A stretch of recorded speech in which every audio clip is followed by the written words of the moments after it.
Ассалаумағалейкум, сәлем баршаңызға. Менің каналыма қош келдіңіздер. Бүгін сіздерге өте ерекше және дәмді, тез дайындалатын десерттердің бірімен бөлісемін. Бұл десерттің аты творожный домик деп аталады. Бұл ешқандай духовкасыз піседі және көп уақытыңызды алмайды және қарапайым құрамдардан жасалады. Міндетті түрде видеоны толық соңына дейін қараңыздар.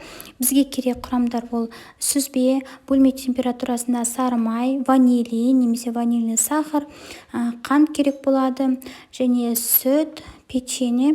Печеньені өзіңіз жаңағы қалауыңызша аласыз. Менде 15 немесе 18 штук алсаңыздар болады. Менде 18 штук. 2 банан керек болады. Алдымен біз жаңағы сүзбемізді үстіне сары май, бөлме температурасына салып, қантымызды салып, ванилин немесе ванильный сахарды салып, блендермен езіп аламыз.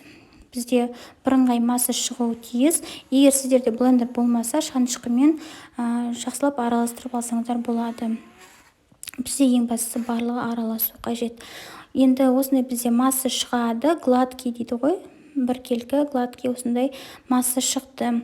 Енді банағы сүтімізге печеньеміздің барлығын осылай бір батырып шығамыз да, алып, осылай фольгаға рет-ретмен қойып шығамыз. Печеньені өзіңіздің қалауыңызша алуыңызға болады. 15, 18 немесе 21 штук. Жаңағы көп алсаңыз, сіздің жаңа десертіңіз ұзын болып шығады. Болашақ десертіңіз, сондықтан өздеріңіз ол жағын қарайсыздар. Менде 18 штук осындай печенье. Банағы біздің шыққан массамызды печеньенің үстіне салып, барлығын жайып шығамыз. Жаңа ешқандай бір бос орын қалмайтындай қылып жағып шығу қажет. Мінекей осылай жағып шығамыз. Енді біздің 2 бананымызды қақ ортасына осылай саламыз.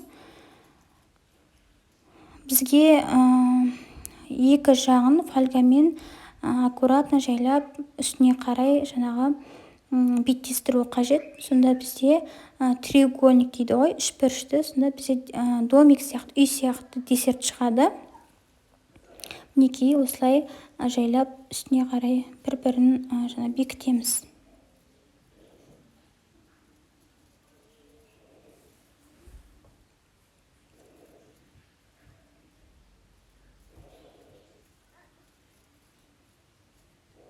Сіздерде фольга болмаса, пищевая пленкамен істесеңіздер де болады.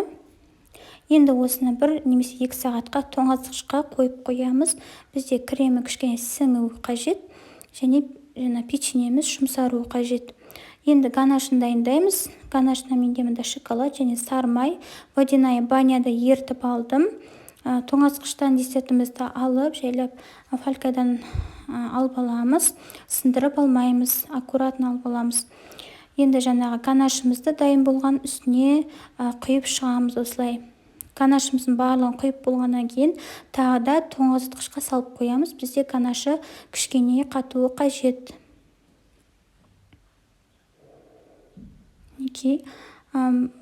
Кішкене қатқаннан кейін ганашы алып жаңағы жей берсеңіздер болады. Мінекей осындай болып шығады. Өте дәмді, өте нәзік десерт.